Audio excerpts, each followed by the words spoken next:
Bonjour à tous, aujourd'hui une nouvelle vidéo sur mes principales erreurs en bourse. Et je vais essayer d'en lister 5. Il est important aussi de reconnaître ces erreurs, de faire partager ces expériences d'erreurs en termes d'investissement boursier.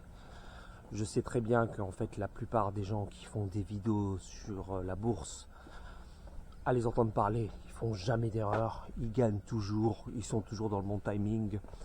Ils ont 25 ans, mais ils ont déjà tout compris à la vie, on le sait. Mais bon, on va être un peu plus réaliste, on va essayer d'être terre à terre. Il faut être très modeste, surtout dans cette science. Et donc je vais lister les 5 principales erreurs que j'ai faites. Il y en a eu d'autres, mais vraiment les 5 qui sont le plus préjudiciables, on va dire. Donc on va commencer tout de suite. Première erreur, en fait c'est pas vraiment une erreur, c'est le fait d'être trop attentiste, d'attendre, d'espérer que les marchés chutent et de vouloir acheter au plus bas. Alors ça, en fait, avec ce type de raisonnement, je peux vous le dire, je connais des gens, ça fait 20 ans qu'ils attendent, qui me disent je vais investir en bourse, mais j'attends le bon moment puisqu'il va y avoir un krach boursier et moi je vais tout racheter quand ce sera à des prix massacrés. Vous comprenez bien qu'avec ce type de raisonnement, en fait, vous n'avancez jamais, puisqu'en fait il n'y a pas de moment, de momentum, on va dire, idéal pour acheter. La chose à faire, c'est de se lancer en fait. Si vous attendez toujours le bon moment pour acheter, vous n'allez jamais passer à l'action. Ça, c'est garanti sur facture. D'ailleurs, sur tous les gens qui m'ont tenu ce type de discours, sur les 15-20 dernières années, zéro, je dis bien zéro, sont passés à l'achat. Donc en fait, voilà, première erreur, attendre, espérer qu'à un moment donné, les marchés chutent fortement. Et vous remarquerez que ces gens-là, même quand les marchés chutent très fortement, en fait, ils n'investissent pas. Ils vont toujours trouver une excuse. Parce qu'en fait, ils n'ont pas enclenché la première. Ils sont toujours au point mort, au point d'arrêt. Donc en fait, ça, c'est quelque chose qui vous fait perdre énormément d'argent, puisqu'il y a quelque chose qu'on oublie, c'est le coût d'opportunité. Ça veut dire qu'en fait, le fait de ne pas agir vous fait perdre de l'argent dans la vie. Mais c'est comme pour tout, le fait de procrastiner vous fait perdre de l'argent quelque part. Quand vous remettez au lendemain ce que vous devez faire le jour même, ça vous fait perdre de l'argent. Et donc ça, c'est la première erreur que font beaucoup de gens en bourse. Alors paradoxalement, il y a des gens qui sont déjà investis et qui attendent, puisqu'ils sont peu investis en bourse et ils attendent le bon moment, et d'autres qui ne passent jamais à l'action. Donc, je ne vous fais pas de dessin. Les marchés, notamment les indices mondiaux, ont fait, notamment l'indice Standard & Poor's ou l'indice Monde, ont fait environ x100 en 40 ans. Donc vous imaginez, quand vous attendez 7, 8, 10 ans, vous perdez 3-4 fois la somme que vous avez investie, puisqu'en fait vous n'êtes jamais passé à l'action. Donc voilà, en fait ça c'est la première chose à bien comprendre, c'est qu'il faut à un moment donné passer à l'action, surtout quand on vous donne toutes les cartes pour avancer. Donc vous ne prenez pas un risque énorme en passant à l'action, surtout quand vous avez des investissements qui sont fortement diversifiés, comme on le voit sur cette chaîne. Donc voilà. Seconde erreur, écoutez les économistes. Alors ça, je suis tombé dans le panneau plus jeune, donc le fait d'écouter les Cassandres, les gens qui vous annoncent un krach boursier, surtout n'investissez pas en bourse, ou alors investissez seulement en bourse quand vous êtes jeune, pas quand vous êtes plus âgé, etc., etc. Tous ces dogmes sont complètement faux, et en plus vous avez les résultats. Demandez-leur à voir leur portefeuille boursier à ces fameux économistes qui ont fait des masters ou des doctorats en économie. C'est zéro. C'est zéro. Ils ne savent pas de quoi ils parlent.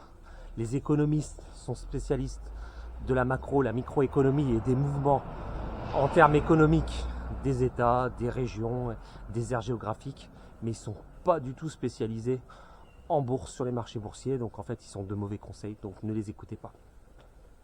Troisième erreur qui est assez préjudiciable, investir sur des titres à dividendes. Alors c'est vrai que j'ai eu une période où j'ai acheté pas mal de titres qui donnaient des dividendes, mais en fait ça ne mène jamais nulle part, puisqu'en fait vous avez votre titre, il stagne, le dividende est important, vous touchez le dividende, le titre baisse de la valeur du dividende. Par exemple, si vous achetez des actions, on va dire Total, qui servent à un dividende de 8%, vous touchez vos 8% de dividende, le titre Total baisse de 8%, il remet quelques mois à arriver à son niveau d'avant le versement du dividende, et en fait, tout ça stagne, puisqu'en fait, comme leur nom l'indique, Si ces titres distribuent de gros dividendes, c'est qu'il y a un problème avec le cours. C'est que tout simplement, le titre n'est pas super performant.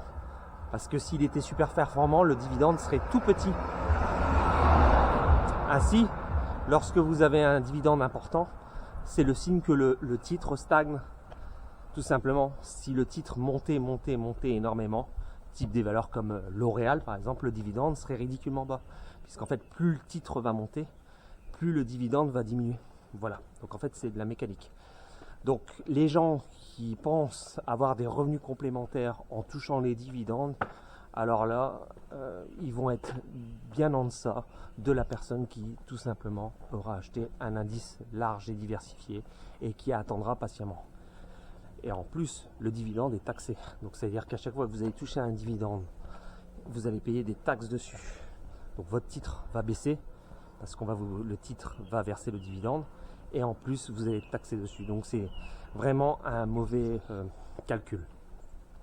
Troisième erreur qui est liée à la seconde, je dirais, c'est de vouloir diversifier son portefeuille avec des titres à dividendes ou même pas à dividendes, mais sans acheter un indice, c'est-à-dire penser qu'on va faire mieux que l'indice soi-même. C'est-à-dire par exemple, au lieu d'acheter un indice CAC 40 avec les 40 plus grandes capitalisations françaises, eh bien essayer de sélectionner dans le CAC 40 7-8 titres qui, je le pensais, allaient faire mieux que l'indice. Alors là, il y a eu des expériences qui ont été menées. Jamais sur le long terme, un investisseur individuel ne bat l'indice. Jamais, jamais, jamais. Il y a quelques rares exceptions, mais c'est du cas d'une toutes les décennies. Donc ça, vouloir battre son indice en sélectionnant soi-même ses titres, c'est perdu d'avance. Et en plus, vous allez vous éparpiller puisque vous n'arriverez plus à suivre vos nombreux titres. Et au final, vous allez même plus vous rendre compte de la performance que vous faites. En fait, vous perdez du temps, vous perdez de l'argent, vous perdez des frais d'achat, des frais de courtage, des frais de vente. Aussi, je vais y revenir puisqu'il y a des frais qui sont associés à l'achat et aux ventes de titres. Et vous avez du frottement fiscal à cause des dividendes que vous touchez.